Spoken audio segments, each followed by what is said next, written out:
तो भारत के number 1 platform विद्या गुरु पे आशा आप जिंदा जानदार जबरदस्त होंगे, पढ़ाई में एकदम से व्यस्त होंगे।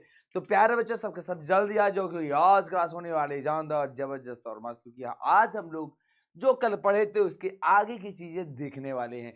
तो बेटा ये बात जानो, जैसे मेरी क्लास में, खास करके मेरी क्लास में जब आया करो ना, तो कल वाली क्लास की जो पीडीएफ है ना, उसको ओपन करके एक बार देख लिया करो कि राज सर ने कल क्या पढ़ाया है। ठीक है। आरसीबी। तो अगर हम रिकैप की बात की जाए तो कल बेटा हमने क्या पढ़ा? रसायन विज्ञान की परिभाषा पढ़ी थी।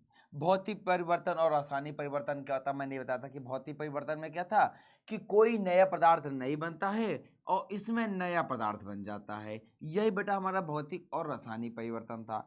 फिर हमने रासायनिक अभिक्रिया को देखा था। अब रासायनिक अभिक्रिया में हमने ये बात बोली थी कि जब दो या दो से अधिक पदार्थ मिल करके कोई नई चीज का निर्माण करते हैं, जब दो या दो से अधिक पदार्थ मिल करके कोई नई चीज का निर्माण करते हैं तो उसे हम रासायनिक अभिक्रिया कहते हैं। जैसे 2H2 प्लस O2 और मिल के बनाए हैं 2H2O। तो ये क्या है?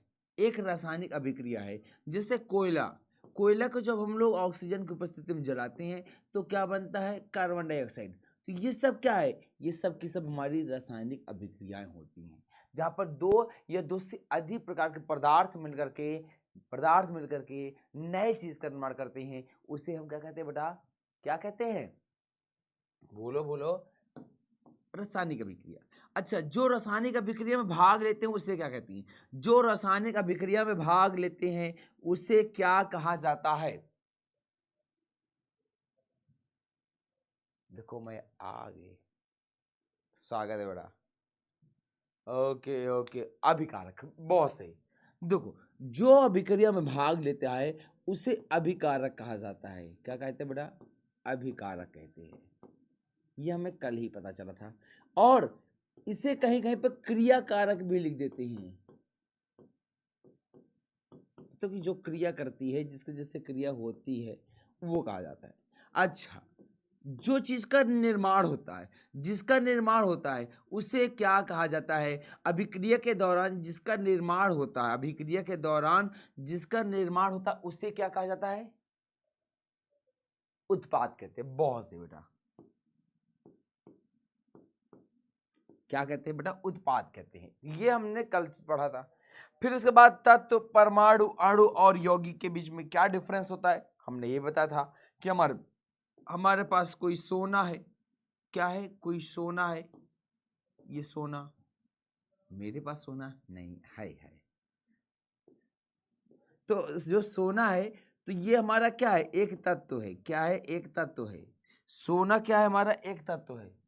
और इसमें मुद्दा इसमें क्या है कि इसका एक छोटा सा भाग जिसे हम लोग डिवाइड नहीं कर सकते उसे परमाणु कहा जाता है। क्या कहते हैं बेटा? परमाणु कहते हैं। क्या? अब जब एक से अधिक परमाणु मिलते हैं, जब या एक से अधिक परमाणु मिलते हैं तो अणु का निर्माण होता है। परमाणुओं से ही बेटा अणु का निर्माण होता है। किससे? अणु का।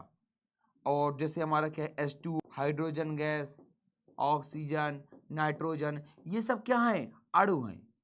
और यौगिक क्या था कि जब दो या दो से अधिक पदार्थ हो, जब दो या दो से अधिक तत्व मिल करके, जब दो या दो से अधिक तत्व मिल करके किसी किसी अणु का निर्माण करते हैं उसे यौगिक कहा जाता है। तो जैसे हमारे यहाँ पे दो से अधिक तत्व है, H2SO4, H2SO4, ये सब क्या है हमारे? ये सब हमारे यौगिक होते हैं। साथ ही साथ में ये अणु भी हैं। ये क्या बेटा? हमारे अणु भी होते हैं। ये सारी चीजें हमने कल ही पढ़ा। साथ ही साथ में यौगिक के सूत्र को लिखने की आसान विधि क्या होती है इसके बारे में भी हमने पढ़ा। अब आज जो है हम लोग इसके आगे की कड़ी को देखने वाले हैं। फिलहाल आज जो हम पढ़ेंगे मेन, वो आपके बोर्ड एग्जाम से बेटा, बहुत बोर्ड एग्जाम को देखते हुए बहुत ज्यादा इंपॉर्टेंट है। ठीक है। आज की पार्टी मेरी तरफ से। फिलहाल हम लोग रासायनिक अभिक्रिया समीकरण पढ़ रहे हैं और आज हम लोग संतुलित समीकरण का महत्व के बारे में जानेंगे कि संतुलित समीकरण का क्या इंपॉर्टेंस होता है, क्या महत्व होता है। आज से ही हम लोग समीकरण को संतुलित करना सीखना शुरू कर देंगे। आज हम लोग हिट एंड ट्रायल विधि लगाएंगे, देन इसके बाद हम लोग आगे बढ़ेंगे। तो भैया कॉपी किताब एकदम से निकाल लो, नोट्स बनाना शुरू कर देना। कोई ऐसे संतोषी माता, भैया माता जी जय हो संतोषी माता, बड़ा खतरनाक नाम लिखे यार तो। नेहा एकदम बढ़िया है। यशी सिंह, कैसे हो यशी बेटा?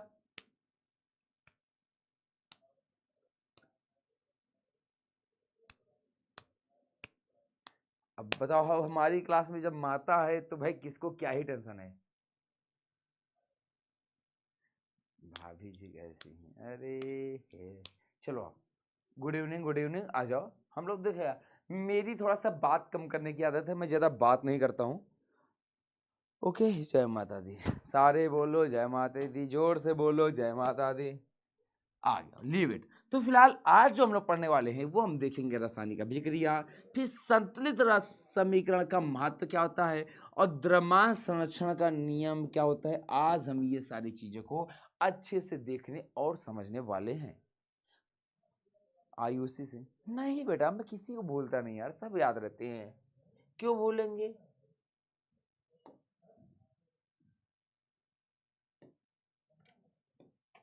आगे देखो बेटा, अब बात करते हैं कि रासायनिक समीकरण क्या होते हैं। शुरू किया जाए।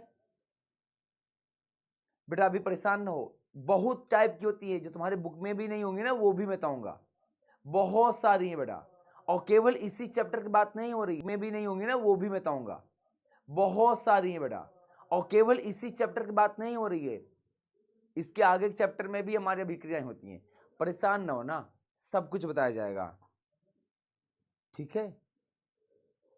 तुम परेशान हो जाके री मैं पहले जान लेती हूँ, अरे बेटा गम खाओ, सब कुछ होगा। ये सर ये अभिक्रिया बनाने, हाँ बिल्कुल आती है। लिख देगा कि आयरन ऑक्साइड है और हमारा एल्यूमिनियम है, इनकी आपस में विक्रिया कराएंगे तो क्या बनता, मतलब एग्जाम में ऐसे क्वेश्चन आएगा कि आयरन ऑक्साइड क्या, आयरन ऑक्साइड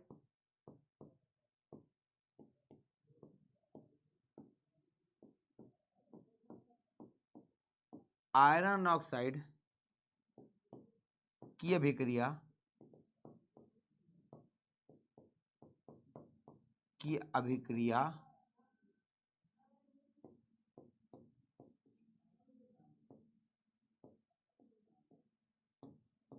एल्यूमिनियम,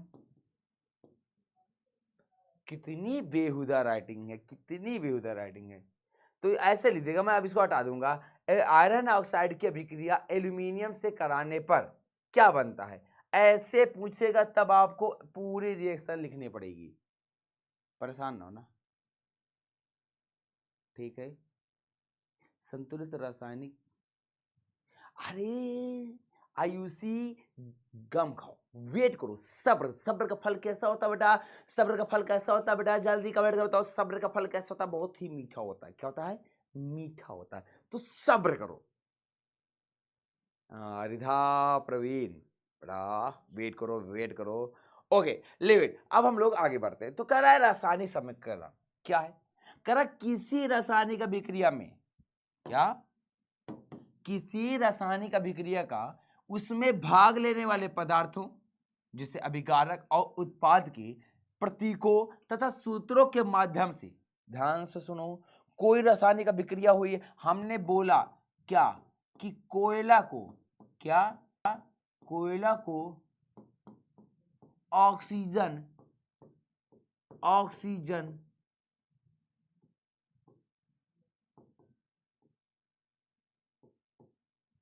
अरे यार ऑक्सीजन की उपस्थिति में, की उपस्थिति में जलाने पर, जलाने पर जल, carbon dioxide, carbon die oxide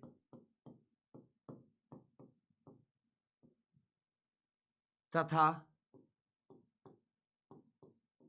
ऊष्मा का निर्माण होता है।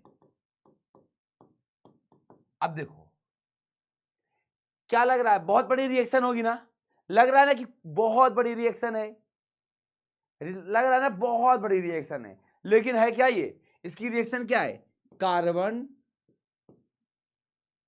और ऑक्सीजन, देखो वो एक सेकेंड मैं, अरे मेथेन है बोल रहा था यहाँ पे, इसकी जगह लिख दिया कार्बन का नाम, मेथेन मेथेन मेथेन मेथेन बेटा, माइंड में मेथेन चल रहा था, लिख रहा हूँ कोयला। अब देखो क्या है रिएक्शन, CH4 और ऑक्सीजन, इसकी उपस्थिति हम जलाएंगे, मेथेन को ऑक्सीजन की उपस्थिति में जलाएंगे तो कार्बन डाइऑक्साइड बनेगा, जल बनेगा और साथ साथ में ऊष्मा बनेगी। क्या बनेगा, ऊष्मा बनेगी। अब देखो जो चीज को हमने 2 लाइन में लिखा वो सिंपल से एकदम आसान तरीके से लिख गया, जिसे हम 2 लाइन में लिखे उसको हम आसान तरीके से लिख दिए।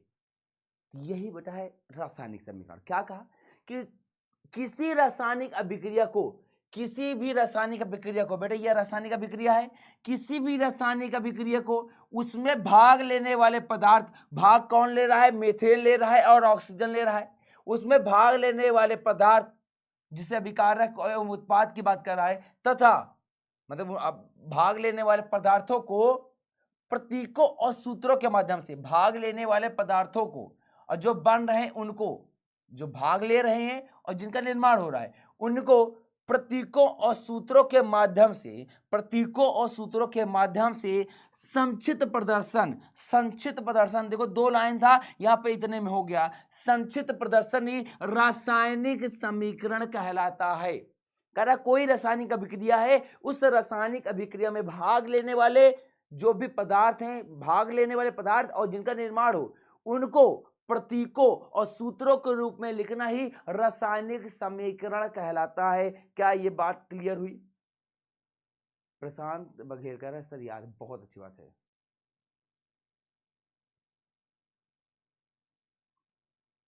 बेटा गम खा जाओ सब आएगा,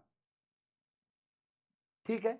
क्या कह रहा है, रासायनिक समीकरण, किसी रासायनिक अभिक्रिया को, ये हमारी क्या थी, मेथेन को हमने ऑक्सीजन की उपस्थिति में जलाया, जलाने पर जल, कार्बन डाइऑक्साइड तथा ऊष्मा का निर्माण हुआ, ऊष्मा का निर्माण होता है। ये एक हमारी रासायनिक अभिक्रिया है। ये क्या बेटा, एक रासायनिक अभिक्रिया हो रही है यहां पर, और इसी को प्रतीक के रूप में या फिर सूत्रों के माध्यम से प्रदर्शित करना ही हमारा रासायनिक समीकरण कहलाता है। क्लियर है?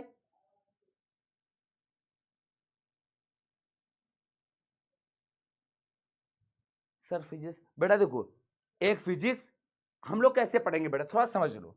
हम लोग क्लास में कैसे पढ़ेंगे, हम लोग पहले केमिस्ट्री के एक चैप्टर पढ़ेंगे, फिर हम लोग बायो के एक चैप्टर पढ़ेंगे और फिर हम लोग फिजिक्स के एक चैप्टर पढ़ेंगे। आपके स्कूल में भी शायद ऐसा ही पढ़ाया जाता है, आपके स्कूल में भी शायद ऐसा ही पढ़ाया जाएगा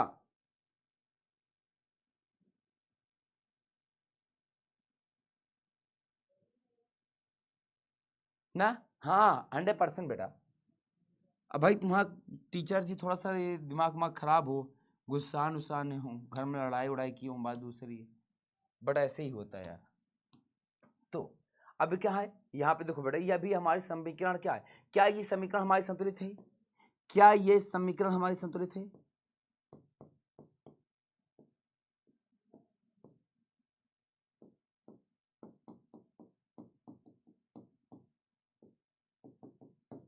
क्या ये समीकरण हमारे संतुलित है?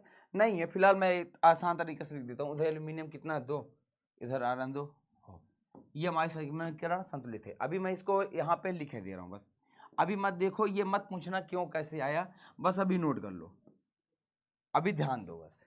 तो ये क्या है, हमने क्या किया है, अभी देखो एक रिएक्शन हो सकती है, रिएक्शन क्या कि आयरन ऑक्साइड को एल्यूमिनियम के साथ अभिक्रिया कराने पर, आयरन ऑक्साइड के एल्यूमिनियम के साथ अभिक्रिया कराने पर एल्यूमिनियम ऑक्साइड बनता है और साथ साथ में हमारा आयरन और छेद के रूप में प्राप्त होता है।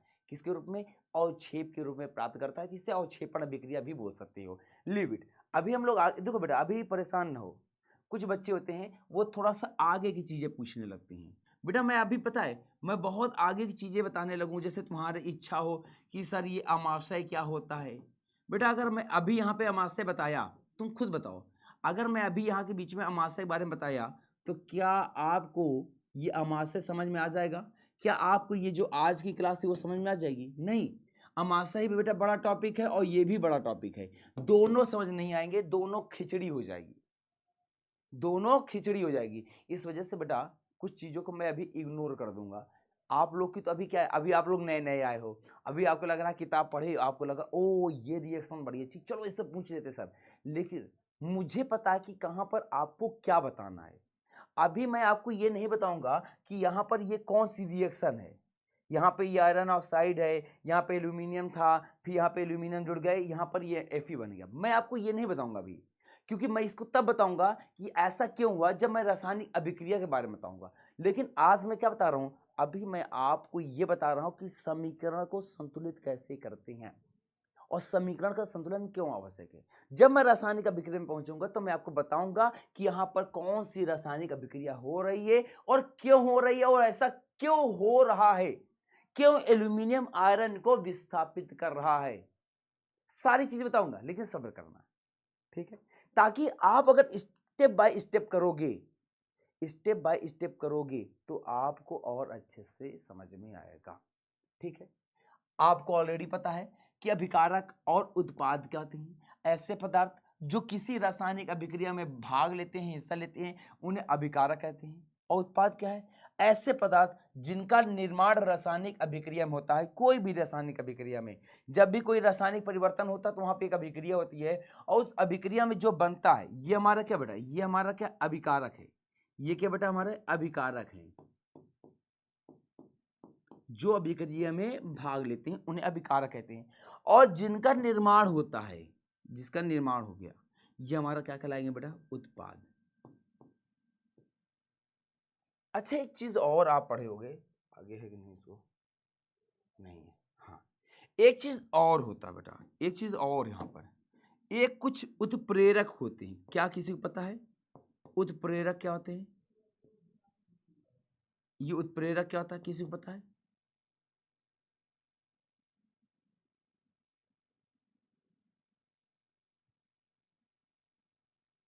जब एक बच्चा कह रहा है रासायनिक अभिक्रिया क्या है, जब कोई दो या दो से अधिक पदार्थ, जब दो या दो से अधिक पदार्थ मिलते हैं तो जब कोई नई चीज बनती है। ध्यान सुनो, जब कोई दो या दो से अधिक पदार्थ मिलते हैं और कोई नई चीज का निर्माण करते हैं, वो हमारी क्या कहलाती है बेटा, रासायनिक अभिक्रिया कहलाती है। इतना ही सिंपल है। जब कोई दो या दो से अधिक पदार्थ मिलते हैं तो उनके मिलने से जो नई चीज बनती है, जो नई चीज प्राप्त होती है, उसी को ही हम लोग रासायनिक अभिक्रिया कहते हैं। ये इतना याद कर लो, अगर आप एकदम से नहीं समझ पा रहे तो इतना सिंपल से जान लो, ठीक है?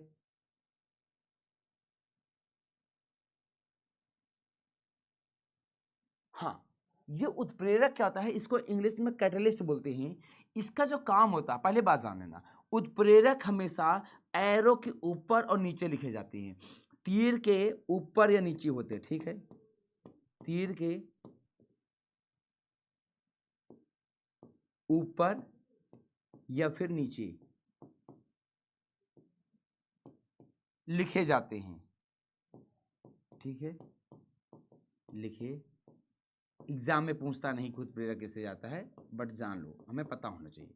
अब उत्प्रेरक करते क्या है, ये उत्प्रेरक करते क्या है, ये जो अभिक्रिया हो रही है, मान लो ये आयरन ऑक्साइड था, ये एल्यूमिनियम था, यहाँ पे एल्यूमिनियम आ गया और आयरन अलग हो गया, तो ये अभिक्रिया हो रही है।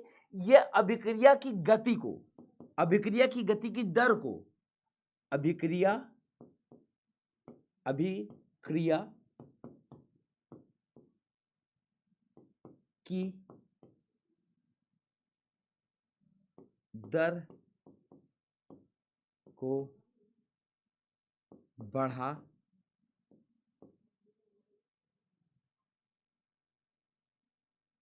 या घटा सकते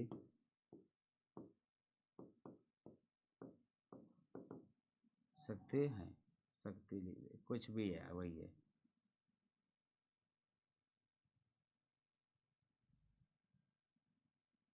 ये से बढ़ाना या फिर घटाना, ये आसान है। तो उत्प्रेरक जो होते हैं ना, उत्प्रेरक का काम कुछ होता नहीं है। ये किसी भी रासायनिक अभिक्रिया में जब कभी देखोगे ना, ऊपर नीचे जो लिखे होते हैं उन्हें उत्प्रेरक कहा जाता है।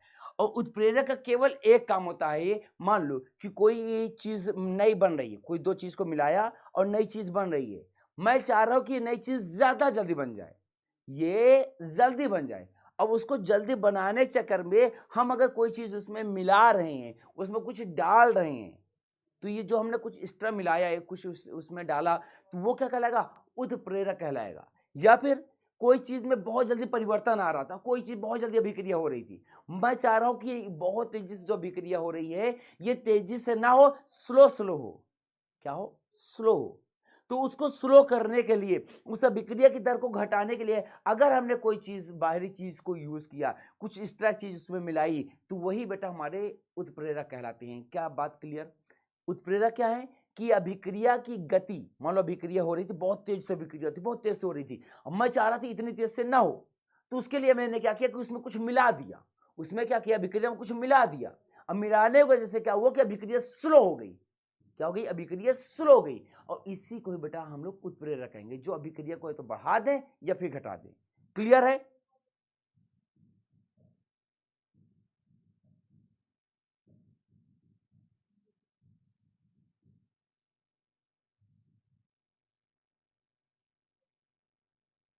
और बेटा याद रखना, ये हमेशा या तो तीर के ऊपर या फिर तीर के नीचे लिखे जाते हैं।